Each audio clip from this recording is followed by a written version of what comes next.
김종량 선교사님을 소개드립니다. 캐나다 에드몬트 장로교의 파송으로 지난 7년간 남아프리카에 위치한 스와질랜드 주재 선교사로 사역을 하시고 계십니다. 이제 우리 김 선교사님 나오실 때 여러분 격려의 치하에 뜨거운 박수를 부탁드립니다.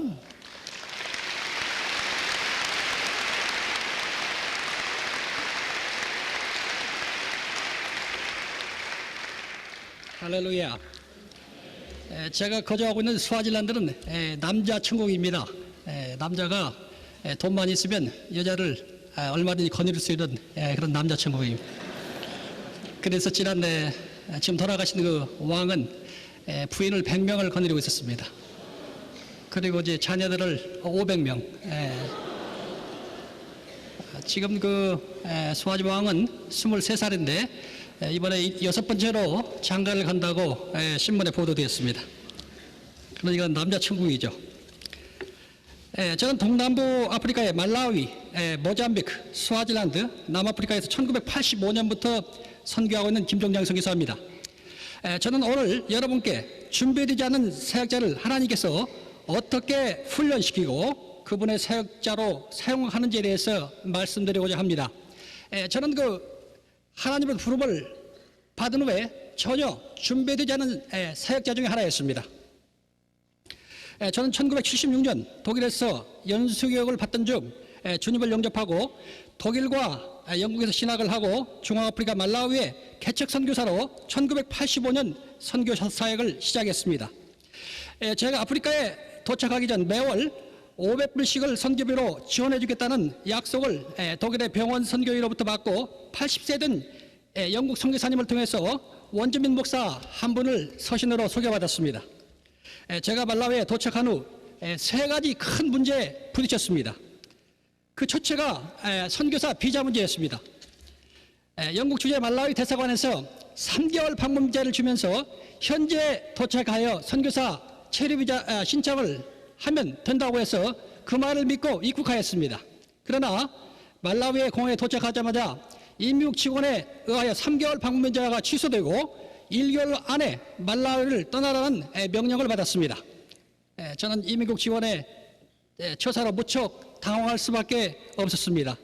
당시 선교사님의 소개로 알게 된 원주민 목사님은 1년 전에 교회를 개척하여 60명의 교인이 모이는 적은 교회였고 정부에 등록되지 않는 교회여서 비자 받는데 아무런 도움이 되지 못했습니다.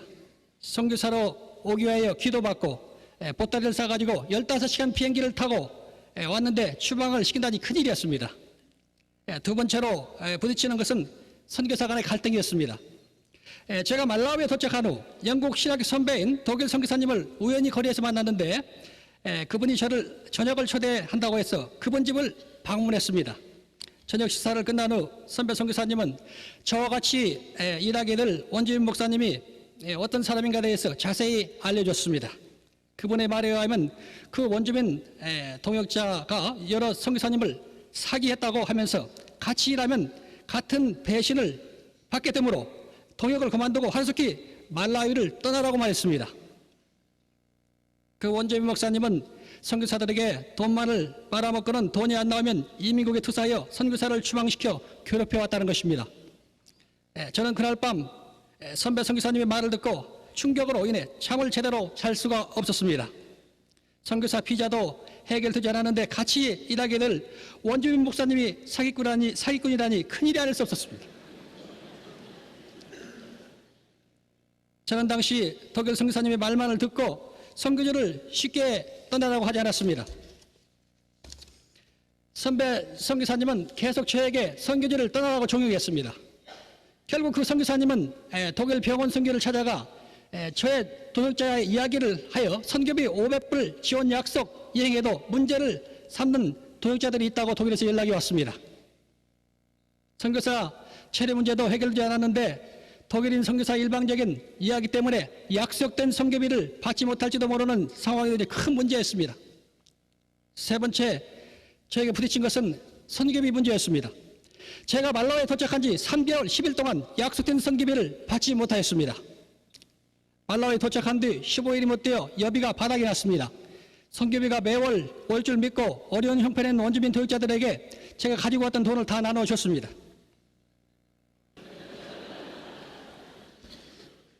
그 후에 돈이 선교비가 바닥이 나자 할 수 없이 빈민촌에 어느 집사님 댁으로 옮겨서 8개월 동안을 살았습니다.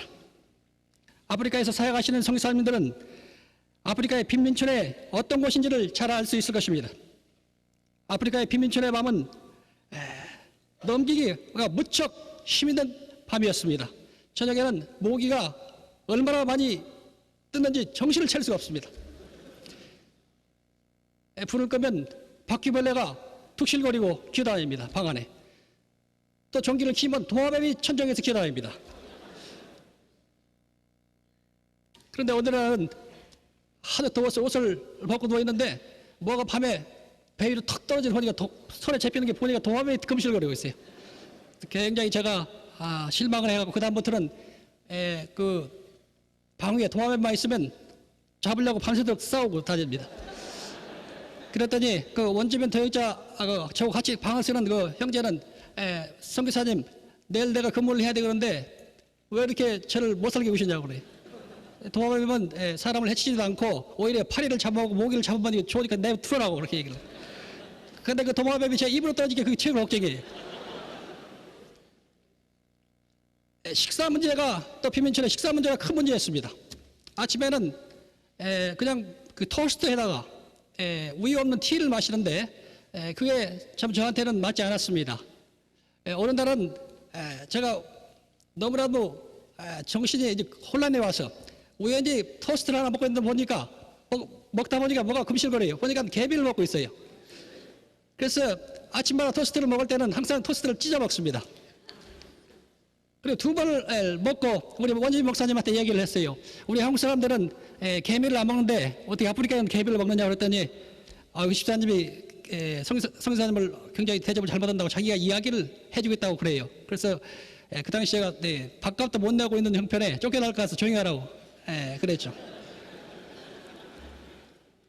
그리고 제가 이제 한국에서 독일과 영국에 와서 10년 동안 살아서 이제 나이프와 포크를 사용하는 게 익숙해졌는데 갑자기 그 옥수수 죽을 손으로 씹으면 뜨거워서 견딜 수가 없습니다. 이것도 크게 처음에 시험에 들었어요. 저녁에는 우리 집사님이 굉장히 착해가지고 한국 사람들이 쌀밥을 좋아한다고 쌀밥을 해줍니다.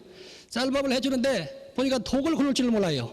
그래서 그냥 저녁 밥만 먹을 때는 독을 씹기 때문에 이가 부러지는 것 같아서 오히려 집사님한테 제발 한국 밥을 안 해주도록 부탁한 적도 있습니다.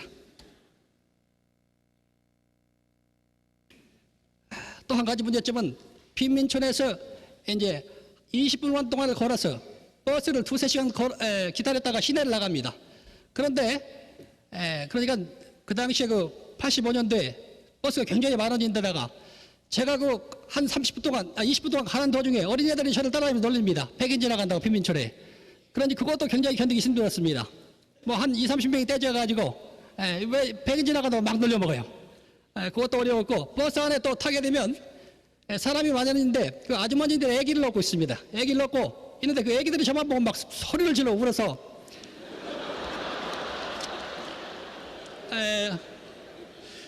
저런데 되도록이면 버스 뒷칸에 앞에 앉아 있습니다. 앞에 앉아있고 했던 되도록 책으로 가방으로 가리까 안 보이려고.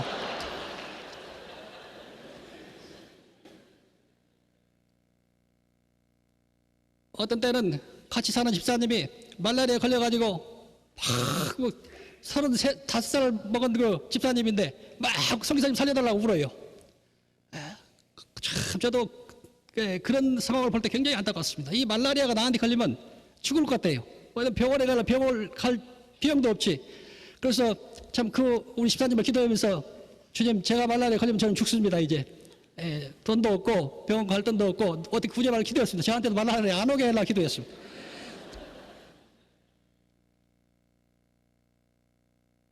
어떤 때는 너무 배가 고프니까 지역교회 나가면 바나나를 주식으로 삼았습니다. 우선 바나나만 보면 배고프니까 자꾸 달라고 그래요.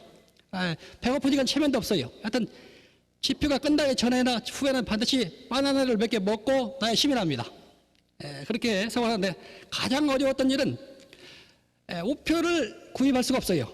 우표를 편지를 한 10장, 20장 써가지고 무슨 밖에 하고 통신을 해야 되는데 우표 살 돈이 없으니까는 편지를 한 일주일에 20일을 가지고 다닐 때였습니다. 이때 굉장히 답답했습니다. 약속했던 500불 선교비가 오지 않고 선교사 간의 갈등과 체류 문제가 해결되지 않아 원주민 동역자들 간에 김 선교사는 선교 활동을 포기하고 돌아가게 될 것이라고 수군거렸습니다. 당시 저는 100일 동안 선교비를 받지 못하는 상황에서 독일 병원 선교에 한두 번 선교비를 받지 못했다고 연락을 했을 뿐 아무에게 되는 상황을 알리지 않았습니다. 저희 집사람이 그 당시 한국에 있었는데 이 상황을 알릴 수가 없어요. 저희 가족들은 전부 불교입니다. 그래서 집사람한테도 아프리카가 천국이라고 편지를 썼습니다. 그리고 친구들한테 아무에게도 이런 상황을 알릴 수가 없었습니다. 선교사라 와가지고 제가 이런 상황을 알린다면 여러 사람이 저 때문에 시험 들어가고 예수를 못 믿을 것 같아요. 그래서 아무한테도 알리고 저는 하나님한테 기도로 매달렸습니다. 보세요. 선교사가 가장 중요한 게 체류 문제입니다. 어디 머무를 때 체류가 있어야 거기서 선교를 할 수 있습니다. 이것도 안 됩니다. 그 다음에 선교비 없이 선교비 못하는 선교사가 이것도 문제입니다. 그 다음에 원주민 도역자까지 사회구분을 어떻게 하겠습니까? 세 가지가 전부 다 한 번에 저한테 부딪혔습니다. 처음에는 일주일 동안은 제가 산에 올라가서 하나님을 원망하고 선교사가 된 것이 서러워서 울었습니다. 그리고 한국인으로 태어난 것이 서러워서 울었습니다. 하나님한테 그랬어요. 하나님, 큰 교회 목사님들 많고 똑똑하신 목사님들 많은데 그분을 안 보내시고 저를 파송했습니까? 그리고 미국이나 영국에 그 영어 말도 잘하는 분들 많이 있고 소질도 많은데 왜 저를 하필이면 이곳에 보내셨습니까? 하고 우는데 마음이 안 편해요. 또 한 가지 가장 어려웠던 너무나 외로워서 그렇습니다. 하나님을 원망하면서 기도하니 마음이 답답했습니다. 어떤 때는 하나님이 안 계실지도 모른다는 생각을 떠오르니까 난 죽을 지경이에요. 기도하다가 문득 하나님이 안 계시다는 생각이 떠오를 때 정신이 돌을 것 같아요. 그 하나님께서 이상하게 기도하는데 저의 죄 때문에 이러한 고통을 허용하신다는 생각이 들어 주님을 영접하기 전 지은 죄와 영접한 후에 지은 죄를 진심으로 하나하나 기억하면서 새벽부터 잠자리에 들기까지 2주 동안 회개하기 시작했습니다. 길거리를 가다가도 회개하고 잠자다가도 일어나서 죄 지은 것을 기억나면 회개합니다. 죄를 2주 동안 회개하니 마음이 가볍고 평안이 왔습니다. 그 다음부터는 이상하게 하나님을 찬양하고 감사하는 기도가 나와요. 저도 모르겠어요. 어떻게 되는지. 마음이 깨끗해지니까 자연히 감사와 찬양의 기도가 나왔습니다. 저는 8개월 동안 매 주마다 금요일부터 주일까지 금식하면서 새벽과 저녁 시간은 산에 올라가 하나님을 향하여 울부짖었습니다. 8개월 동안 금요일부터 일요일까지 아침 새벽 4시, 5시에 혼자 일어나서 이슬이 있는 산에 올라가서 하나님한테 울부짖었습니다. 선교비가 3개월 동안 오지 않아서 편지를 수십 통씩 써가지고 붙이지 못하고 몇 주간씩 들고 다니는데 무척 참 서러웠습니다.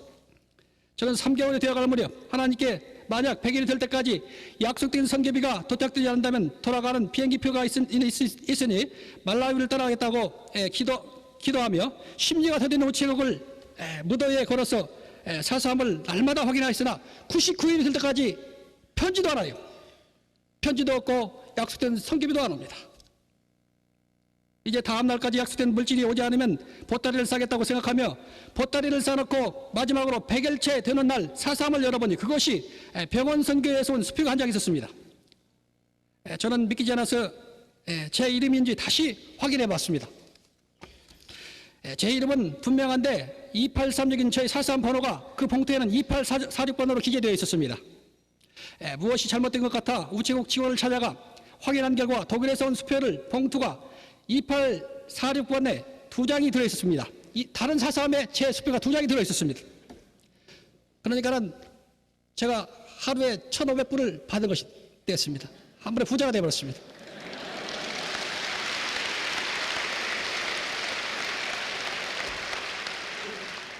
그래서 우리 집사님들, 목사님들, 원주민 목사님들 모셔다가 회식을 실컷 시켰습니다. 그리고 수도비 집세 내주고 수도비 내주니까 또 한 800불 정도 남아도 부자 같아요.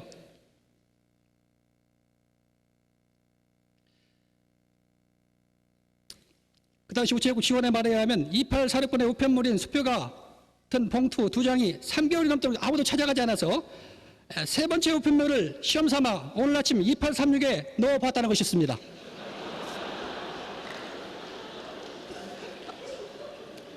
나중에 한 일이지만 제가 사소한 번호를 독일의 회계를 담당한 도역자에게 잘못 알려서 이러한 결과를 초래했습니다.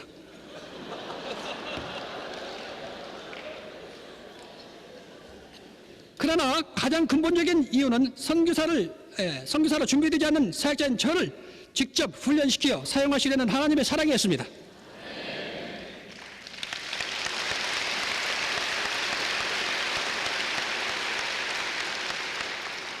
최대 문제는 저희들이 교인 60명과 저희들이 합심해서 기도하고 치안국장, 임국장보다 더 좋은 높은 치안국장을 만나러 갔더니 저를 보고 하나님의 사람이라고 하면서 체력 피자를 내주더라고요. 그것도 하나님의 능력을 체험했습니다. 금식 기도를 통해서.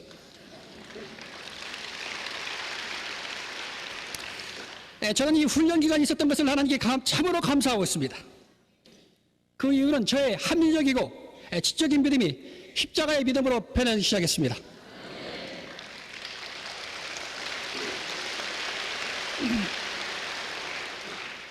제 자신과 사람을 보는 믿음에서 십자가의 믿음으로 변화시켰습니다. 그 다음에는 기도의 능력을 알게 됐습니다. 그 후에 기도할 때마다 응답을 받으니 기도의 능력을 정말로 체험하는 큰 신앙인이 되었다고 이야기할 수 있습니다. 기도할 때마다 응답하세요. 금식 기도하면 응답하고 철야 기도하면 응답하는 그런 놀라운 역사를 체험했습니다. 그 다음에 겸손과 인내와 사랑을 배웠습니다. 선교사에는 겸손과 인내와 사랑이 필요합니다. 선교지에 설교 부리고 인내할지 모르고 사랑이 없으면 설교 굉장히 어렵습니다. 제가 처음에 가서 가장 어려웠던 것은 설교를 시키기가 두려워요. 영어를 못하기 때문에. 두 번째는 지역교회 그 장글지역 같은 데 가면 주로 저희들은 걸어서 추력을 타고 장글지역에 가는데 애들 말라리아 걸린 애들 죽어간 아이들 모아서 기도해달라는 거예요. 그게 저한테는 굉장히 시험이 들고 그 다음에 미친 사람을 데려와서 기도해달라는 거예요. 제가 처음에 가서 그게 굉장히 시험이 됐습니다. 그런데 영적인 능력을 받았습니다. 영적인 능력을 받아 두렵지 않아요. 저도 하나님한테 기도했어요. 원주민 목사님들 은사를 받아서 마귀도 잘 죽고 질병도 치료하는데 저한테 좀 달라고 기도했어요. 저도. 그런데 하나님께서 이걸 주시더라고요. 그 다음에는 영적인 능력을 받으니까는 여기저기 초청장에 와요. 부흥회, 극장 부흥회, 천막 부흥회 저를 강사로 초빙하더라고요.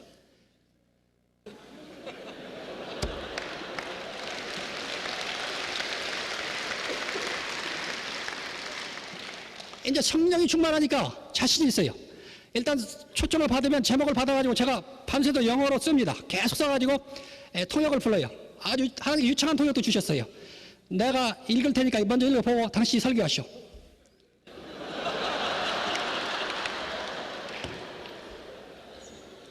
이상하게 저는 읽어서 하나님 말씀만 전화백적에서 설교를 하는데 100명, 200명, 300명이 막 일어납니다. 주님을 영접하게 일어납니다. 또 환자들이 치료됩니다. 그리고 원주민 교인은 60명에서 2년 동안 400명으로 보이는 교인을 성장시키고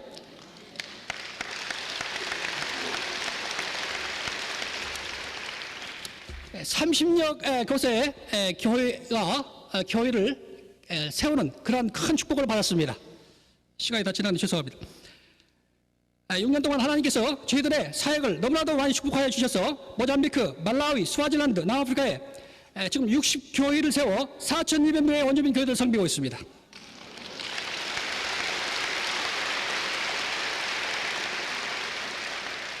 시간이 없어서 얼마나 축복을 많이 받았는지 제가 다 이야기할 수 없습니다. 모잠비크 현재 모잠비크 북부의 지역에 금년에 신학교를, 스와질란드의 선교센터를 건축 중이며 말라위는 신학교 건축을 서두르고 있습니다.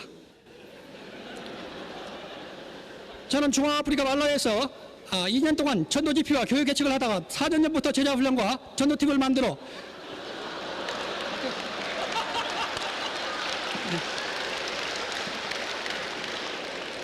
그들로 하여금 교회가 없는 곳에 전도지피를 열어서 교회를 개척하게 하고 있습니다.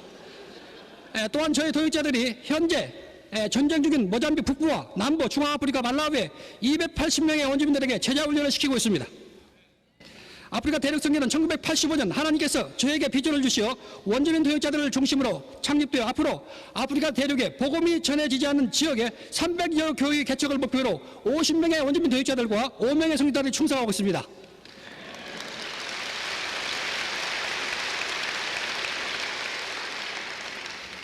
어떤 분들은 물질을 너무 많이 써가면서 선교하지 말라고 그래요. 그런데 효과적인 선교를 하려면 기도와 시간과 인력과 은사와 사랑과 물질을 최대한으로 투자하여 활용해야 된다는 제 나름대로의 믿음을 가지고 최선을 다하고 있습니다. 아프리카 대륙은 아직도 가난과 질병과 무지와 정치적인 압박 가운데 대부분의 나라들이 대단히 어려운 가운데 있습니다. 수백 년 동안 서방의 물질과 기술, 정치 이념으로 아프리카를 변화시키려 시도해서는 실패했습니다. 아프리카 대륙을 덮고 변화시키는 것은 예수 그리스도의 복음을 통하여 아프리카인들의 심령을 거듭나게 하는 것이라고 저는 확신합니다.